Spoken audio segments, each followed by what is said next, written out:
Hi everyone, welcome back to a new episode of Apps Academy. Today in this video, I'm going to show you how you can download your Zipmex application on your Android device.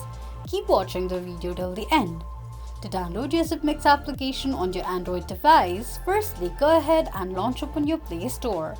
On the search box at the top, type in Zipmex and make a search. You're going to see the search results displayed on the screen. Simply tap on Insta button right next to the application to begin the downloading process. While downloading an application, make sure that you're connected to a strong internet. Once the application is downloaded, tap on Open button to launch the application. Open the application and that is how you will be able to download Zipmex application on your Android device quickly and easily just in few steps.